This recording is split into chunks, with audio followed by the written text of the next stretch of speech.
நைனாதீப விகாராதிபதியை கூட தங்களுடைய போராட்டத்துக்கு வலுச்சேர்க்கும் வண்ணம் போராடுமாறும் அவர்கள் தங்களுடைய கோரிக்கைகளை முன்வைத்திருந்தார்கள். அதுக்கு அவர் பேசுகின்ற பொழுது சொல்லியிருந்தார்,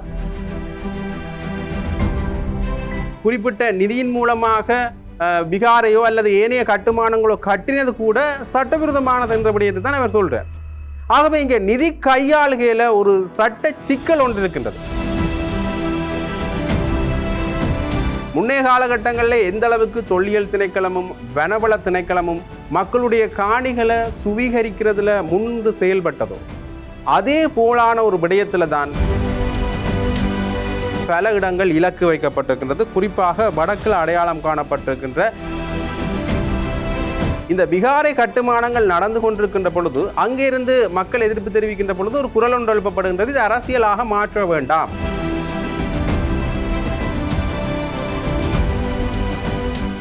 ஐபிசி தமிழ் உறவுகளுக்கு வணக்கம்.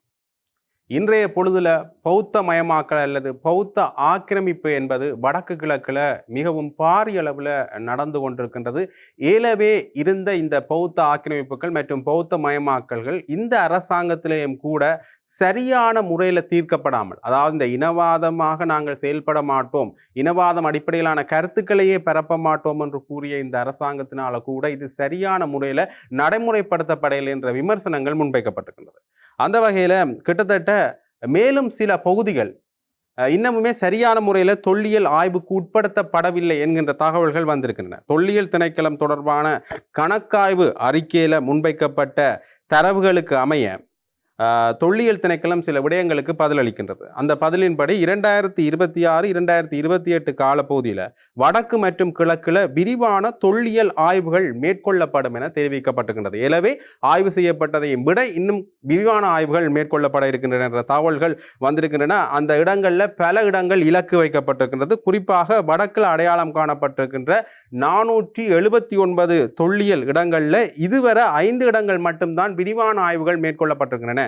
ஏனைய இடங்களில் விரிவான ஆய்வுகள் இன்னுமே சரியான முறையில் மேற்கொள்ளப்படவில்லை என்கின்ற விடயங்கள் அதில் குறிப்பிடப்பட்டிருக்கின்றன. அந்த வகையில் 479 இடங்களில் 252 இடங்கள் இதுவரை வர்த்தமானியில் அறிவிக்கப்படாதவை என்றும் குறிப்பிடப்பட்டிருக்கின்றது.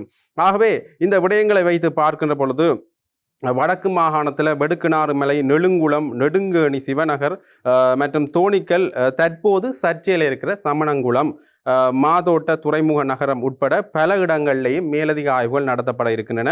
அதிலையும் இந்த விஷயங்கள் இப்படியாக போய்கொண்டிருக்கின்ற இந்த சூழ்நிலையில் மேலும் மட்டக்களப்பு பகுதியில் குடும்பிமலை, தாந்தாமலை, சித்தாண்டி முருகன் ஆலயம் போன்ற இடங்களும் இந்த ஆய்வுக்கு உட்படுத்தப்படும் என்கின்ற விடயம் சொல்லப்பட்டிருக்கிறது. அண்மையில் கூட இந்த கன்னியா வெண்ணூற்று பிள்ளையார் ஆலயம் சம்பந்தமான விடயங்கள் வெளியில் வந்ததில் இருந்து அதில் இங்கே அகழ்வு பணிகளும் மேற்கொள்ளப்பட இருக்கின்றன. இந்த அகழ்வு பணிகள் மூலமாக இதற்கு எதிராக அங்கே இருக்கிற மக்களும் தொடர்ந்தும் தங்களுடைய போராட்டங்களை மேற்கொண்டு கொண்டே இருக்கின்றார்கள். ஆகவே ஒரு இடம் தொல்லியல் திணைக்களத்தால் அடையாளப்படுத்தப்படுகின்ற பொழுது அங்கே இருக்கின்ற மக்களுடைய காணிகள் அபகரிக்கப்படுவதற்கான சாத்தியக்கூறுகள் இருக்கின்றன.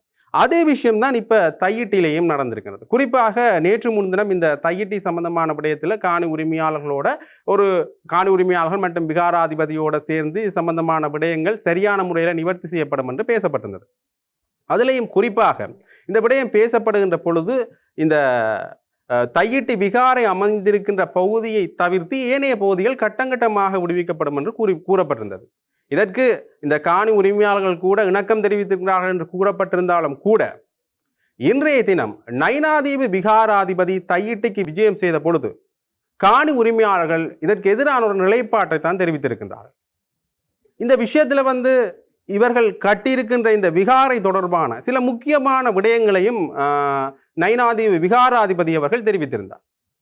இந்த காணி உரிமையாளர்கள் விகாராதிபதியோடு பேசுகின்ற பொழுது அதில் ஒரு கிணறு இருக்கிற இடம், அரச மரம் இருக்கிற இடம் மற்றும் புதிதாக கட்டப்பட்ட இந்த மடாலயங்கள் இருக்கிற இடங்களை கூட இந்த விகாரைக்கு சொந்தமானது என்ற அடிப்படையில் தான் பேசப்பட்டிருந்தது. ஆகவே விகாரையுடைய ஏனைய பகுதி நிலங்கள் விடுவிக்கப்பட்டாலும் கூட ஒரு மிக பெரிய அளவிலான பிரதேசம் தையிட்டி விகாரைக்கு சொந்தமானதாக கருதப்பட்டு அது மீண்டும் அபகரிப்பதற்கான சாத்தியக்கூறுகள் இருக்கின்றதா என்கின்ற ஒரு மிகப்பெரிய கேள்வி ஒன்று இங்கே எழுந்திருக்கின்றது.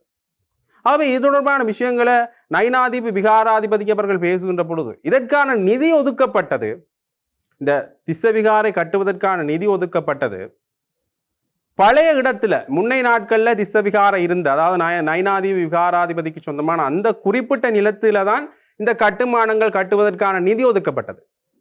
ஆக இந்த இப்ப புதிதாக திஸ்ஸ விகாரை கட்டின இடத்துல இந்த குறிப்பிட்ட நிதியின் மூலமாக விகாரையோ அல்லது ஏனைய கட்டுமானங்களோ கட்டினது கூட சட்டவிரோதமானது என்ற விடயத்தை தான் அவர் சொல்றார். ஆகவே இங்கே நிதி கையாளுகையில ஒரு சட்ட சிக்கல் ஒன்று இருக்கின்றது. அது சம்பந்தமான ஏன் இன்னுமே மேலிடத்துக்கு போக இல்லை, இது சம்பந்தமான விசாரணைகள் ஏன் சரியான முறையில் மேற்கொள்ளப்படையில்லை என்கின்ற ஒரு கேள்வி ஒன்று இருக்கின்றது. அது மட்டும் இல்லாமல் இந்த விகார சம்பந்தமாக முன்வைக்கப்படுற ஒரு விமர்சனங்கள்ல ஒன்று, தேரர்களுக்குள்ள இருக்கிற அவர்களுடைய உட்பூசல்கள், அவர்களுடைய நிர்வாகத்துக்குள்ள இருக்கிற சண்டைகள், அது மட்டும் இல்லாமல் அவர்கள்ட்ட இருக்கிற கருத்து வேறுபாடுகள் தான் இப்ப தையிட்டி விகாரையை பிரதிபலிக்கின்றது. கிட்டத்தட்ட இது சம்பந்தமாக தையிட்டி விகாராதிபதிக்கும் நைனாதீவு விகாராதிபதிக்கும் இடையில கூட ஒரு முரண்பாடுகள் இருக்கின்றன என்ற விமர்சனம் மேற்கொள்ளப்படுகிறது. ஆக இந்த குறிப்பிட்ட விடயத்துல நைனாதீவு விகாராதிபதி தமிழர்கள் சார்ந்து அல்லது அந்த காணி உரிமையாளர்கள் சார்ந்து தன்னுடைய கருத்துக்களை வெளிப்படுத்துகின்றார். ஆக ஏதோ ஒரு வகையில் அவர்களுக்கு இருக்கிற முரண் இப்ப எங்க வந்து நிற்குதுண்டா, மக்களுடைய காணி சம்பந்தப்பட்ட விடயத்தில் தான் வந்து நிற்கின்றது. இதே மாதிரியாக சமணங்குளம் விடயத்தில், வவுனியாவில் இருக்கிற சமணங்குளம் பிள்ளையார் சம்பந்தப்பட்ட ஆலயம் சம்பந்தப்பட்ட விடயத்தில் இந்த விகாரை கட்டுமானங்கள் நடந்து கொண்டிருக்கின்ற பொழுது அங்கிருந்து மக்கள் எதிர்ப்பு தெரிவிக்கின்ற பொழுது ஒரு குரல் ஒன்று எழுப்பப்படுகின்றது, இது அரசியலாக மாற்ற வேண்டாம். ஆனால் பிறகு இந்த விகாரை கட்டுமானங்கள் சம்பந்தமான விடயங்கள் வருகின்ற பொழுது அதில் அரசியல் சார்ந்தவர்கள், ஆளுங்கட்சியினுடைய அரசியல் சார்ந்தவர்கள் அந்த இடத்துல வருகின்றார்கள். அவர்கள் மீண்டும் இதை அரசியலாக்க வேண்டாம் என்கின்ற ஒரு அறிவுரையை மக்களுக்கு கூறுகின்றார்கள். ஆக ஏதோ ஒரு வகையில் ஒரு முன்னைய நாட்களில் இருந்த அரசாங்கம் எந்த அடிப்படையில் செயல்பட்டதோ அதே போலதான் இந்த அரசாங்கமும் செயல்படுகின்றது என்ற மிக பிரதானமான ஒரு கருத்தொன்று இங்கே விரிவடைகின்றது. முன்னைய காலகட்டங்களில் எந்த அளவுக்கு தொல்லியல் திணைக்களமும் வனவள திணைக்களமும் மக்களுடைய காணிகளை சுவீகரிக்கிறதுல முன்பு செயல்பட்டதோ அதே போலான ஒரு விடயத்துல தான் இந்த அரசாங்கம் செயல்படுகின்றது. நாங்கள் ஏலவே குறிப்பிட்ட வடக்கு கிழக்கில் இருந்த அந்த குறிப்பிட்டப்பட்ட இடங்கள் மீண்டும் ஆய்வுக்குட்படுத்தப்படுகின்ற பொழுது அதுல மிக பிரதானமான இடங்கள் அபகரிக்கப்படுவதற்கான சாத்தியக்கூறுகள் இருக்கின்றன. குறிப்பாக இந்த சமணங்குளம் விவகாரமாக இருக்கலாம், அது மட்டும் இல்லாமல் வர்த்தமானில பிரசுரிக்கப்படாத ஏனைய விடயங்களாக இருக்கலாம். அந்த இடங்கள் அபகரிக்கப்படுகின்ற பொழுது அதில் எத்தனை காணிகள் மக்களிட பறிபோகுமோ என்ற ஒரு கேள்வி ஒன்று மிக பிரதானமாக எழுந்திருக்கின்றது. குறிப்பிட்ட இந்த விடயங்கள் சம்பந்தமாக பேசுகின்ற பொழுது இன்னொரு முக்கியமான விடயத்தை நாங்கள் இங்கே பார்க்கணும் என்று பார்த்தீங்கன்னா, ஒரு இடத்துல விகாரையோ அல்லது பௌத்தம் சார்ந்த ஒரு கட்டுமானமோ அங்க கட்டப்படுகின்ற பொழுது அந்த இடம் முற்றுமுழுதாக ஆக்கிரமிக்கப்படும். ஏனென்று பார்த்தீங்கன்னா, குறிப்பிட்ட காலத்துல வந்து அந்த திஸ்ஸ விகாரை இருக்கிற பகுதியை கழிச்சு ஏனைய காணிகள் வந்து மக்கள் அந்த காணி உரிமையாளர்கள்ட்ட கொடுக்கப்படும் வந்து பேசப்பட்டது. ஆனால் இப்ப கொஞ்சம் கொஞ்சமாக கிணறு சம்பந்தப்பட்ட விடயம் உள்ள வருது, மடாலயம் சம்பந்தப்பட்ட விடயம் உள்ள வருது, அரசமரம் இருக்கிற ஒரு காணியும் விகாரைக்கு சொந்தமானது என்கின்ற விடயம் வருது. அப்ப கிட்டத்தட்ட ஏதோ ஒரு வகையில மிக பெரிய அளவிலான இடங்கள் ஆக்கிரமிக்கப்படுமோ என்ற கேள்வி எழுந்திருக்கிறது. ஆக இன்னொரு வகையில் இதை பார்க்கணும். இந்த தையிட்டி சம்பந்தமான விடயத்தை, இந்த தையிட்டியில இருக்கின்ற அந்த குறிப்பிட்ட இந்த தூபியாக இருக்கட்டும் அல்லது அவர்களுடைய கலசம் என்று சொல்லப்படுகின்ற மிக முக்கியமான விடயங்கள் மட்டும் இன்னொரு இடத்துக்கு மாற்றப்பட்டால் அந்த விகாரையே அங்கே போனதுக்கு சமனான ஒரு நிலைப்பாடு வரும். ஆக அந்த குறிப்பிட்ட அந்த ஆலய பூசை புனஸ்காரங்களின் படி, பௌத்த முறைகளின்படி குறிப்பிட்ட இடங்களை மட்டும் பழைய இடத்துக்கு மாற்றினார் அங்க அந்த திஸ்ஸ விகாரை என்று சொல்லப்படுகின்ற அந்த விகாரை அதே பழைய இடத்துக்கு மாற்றப்படும். ஆகவே அப்படியான நடைமுறைகளை செய்கிறதுல ஏன் சிக்கல்கள் ஏற்படுகின்றது என்கின்ற இன்னொரு விமர்சனம் ஒன்று எழுகின்றது. ஆகவே இந்த விகாராதிபதிகளுக்குள்ளேயோ அல்லது இந்த தேரர்களுக்குள்ளே இருக்கிற இந்த உட்கட்சி பூசல் மீண்டும் மக்கள் மத்தியில தான் வந்து முடிகின்றது. ஆகவே ஒரு நீண்ட நெடிய பிரச்சனையாக இந்த தையிட்டு பிரச்சனை தொடர்ந்து இழுபட்டு கொண்டே இருக்கின்றது. கட்டங்கட்டமாக காணிகள் விடுவிக்கப்படத்தான் வேண்டும். அந்த காணிகள் போல இந்த விகாரைக்கு சொந்தமான காணியும், விகாரை இப்ப கட்டப்பட்டிருக்கின்ற காணியும் மக்களுக்குத்தான் வர வேண்டும் என்று தொடர்ந்தும் காணி உரிமையாளர்கள் தங்களுடைய கருத்துக்களை கூறிய வண்ணமே இருக்கின்றார்கள். இந்த விடயத்துல நைனாதீவு விகாராதிபதியை கூட தங்களுடைய போராட்டத்துக்கு வலுச்சேர்க்கும் வண்ணம் போராடுமாறும் அவர்கள் தங்களுடைய கோரிக்கைகளை முன்வைத்திருந்தார்கள். அதுக்கு அவர் பேசுகின்ற பொழுது சொல்லியிருந்தார், இந்த விடயத்துல நானும் வரலாம், இன்னும் ஏனையவர்கள் இதற்கான ஒப்புதலை அளிப்பார்களா என்கின்ற இன்னொரு கேள்வி எழுகின்றது என்கிற விஷயத்தை நயினாதிபதி விகாராதிபதி அவர்கள் கூறுகின்றார். ஆகவே ஏதோ ஒரு வகையில் இந்த விகார என்று வந்த பின்னர் அந்த இடங்கள் சுற்றி வர உள்ள இடங்கள் ஆக்கிரமிக்கப்படுவதற்கான சாத்தியக்கூறுகள் இருக்கான்ற கேள்விகள் என்றது மீண்டும் மீண்டும் சொல்கின்ற விடயம் என்று பார்த்தீங்கன்னா, இந்த விடயத்தில் குறிப்பிட்ட விகார சம்பந்தப்பட்ட விடயத்தில் ஒரு இடத்துல விகாரை கட்டப்படுகின்ற பொழுது அந்த இடத்துல விகாரைக்குரிய அல்லது ஏதாவது ஒரு மதத்தலத்துக்குரிய மக்கள் இருக்கின்றார்களா என்கின்ற அடுத்த கேள்வி எழுகின்றது. அந்த மக்கள் இல்லாத இடத்துல எதற்காக இந்த விகாரை? வெறுமனே இந்த தமிழர்கள் வாழ்கின்ற ஒரு பிரதேசத்தில், பௌத்தர்கள் அல்லது சிங்களவர்களே இல்லாத ஒரு பிரதேசத்தில் எதற்காக விகாரை? குறிப்பாக இந்த விகாரை சம்பந்தமான விடயத்தில் நயினாதிபதி விகாராதிபதி அவர்கள் பேசுகின்ற பொழுது ஒரு விஷயத்தை சொல்றார்.